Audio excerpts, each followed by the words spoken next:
Well, developing this morning, yet another police shooting here in New Mexico, this one down in Roswell. Yes, very little information is known right now, but Roswell police say they'll make a statement later this morning. Here is what we do know. The shooting happened around 9:30 last night. Roswell PD confirms there was some sort of a shooting involving an officer that took place at the Town Plaza Apartments off of Sunset and McAfee.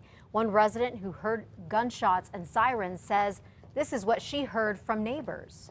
They said the cop got shot twice in the chest, and then he survived, and then they said the suspect got shot. Now, we have no confirmation from Roswell police that an officer and suspect were actually wounded. We are still awaiting information. We'll have updates for you as soon as we learn more. Back here in the metro area, we could learn more this morning about a second police shooting. This one happened along a busy stretch of Central near Washington. An Albuquerque police officer shot a guy who had a gun. This was yesterday afternoon. Now investigators are piecing together evidence at a pair of crime scenes along Central. News 13's Samantha McDonald is live where it all started. Good morning, Sam. Good morning, Matt. It all started at about 4:45 yesterday evening. APD started getting calls about a silver Honda Civic that crashed into a light pole.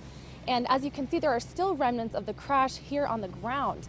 Witnesses say the driver was carrying a handgun and he took off running east on Central. At a bus stop near Jefferson and Central, he held up a woman who was with her 7-year-old grandson. At that point, after robbing this female, he then crosses the street and points a gun at another male subject with the attempt of taking that vehicle from that subject. That's when an officer arrived and confronted the suspect and shot him. APD isn't saying if the man pointed his gun at the officer or fired at him, and they won't say how many times the officer shot the suspect. The unnamed suspect is hospitalized with non-life-threatening injuries.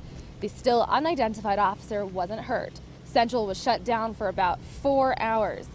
Things are pretty much back to normal today, this morning, and we do expect to learn more about the suspect later today. Back to you. Thank you for the update, Samantha. Now, that all unfolded as news details emerged about Saturday's deadly shootout. We have learned the names of the 3 Albuquerque police officers who got hurt, more about the shooter, and we have a better idea of when and where everything happened. Now, according to the police dispatch log, this started about 11:20 Saturday morning when investigators say Christopher Chase flashed an AK-47 at a car wash on Broadway near Cole. He ordered a man to go call police, tell them to come and get him. So police rushed over there. A few minutes later, the first shots rang out.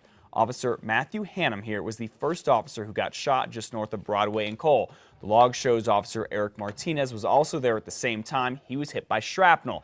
Now, in some viewer video, you can hear the gunfight as the chase whizzes by in a stolen police car. Take a look at this.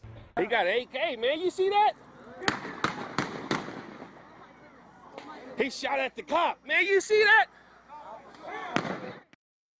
Total of 5 gunshots right there. Chase then made his way up Broadway to the North Valley. 24 minutes after the first officer was shot, Bernalillo County Sheriff's Deputy Robin Hopkins here was shot on 4th Street near Montano. 10 seconds later, the call comes in that APD officer Daniel Morales had been shot.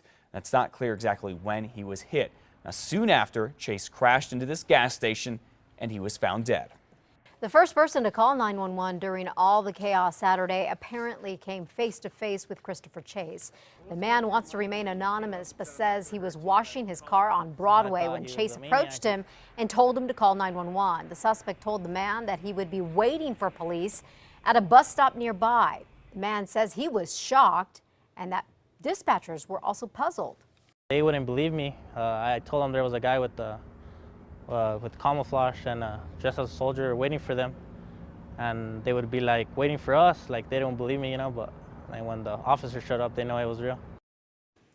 The investigation into Saturday's shootout continues. APD says it could release more information tomorrow, but for all updates, be sure to stay with News 13, both on air and online, for continuing coverage. Well, commuting across the Rio Grande can be a headache for thousands of people during rush hour. Oh, don't you know it, particularly now with all that construction on Paseo. But today, we should learn about new details of the plan that could make it easier for all of us. Could a new bus route be the key to this? Well, after 2 years of studies and work with city planners and developers, the Mid-Region Council of Governments has come up with a preferred bus route. It calls for more bus lanes, a new route going from Rio Rancho down Unser Boulevard through Volcano Heights and across Paseo del Norte. Right now, there are 500,000 trips across the river every day, and get this, that is expected to double by 2035. So the goal here is to reduce more traffic by providing an alternate to driving. So what do you think of the new idea of this bus route? You're invited to share your opinion in open houses today. The first is from 11:30 to 1. It's at the Architect Decker Parrish Sabatini offices at 7601 Jefferson Northeast. Then at 4:30 to 7 tonight at the Northwest Albuquerque Police Substation. That's at 10,401 Cibola Loop Northwest.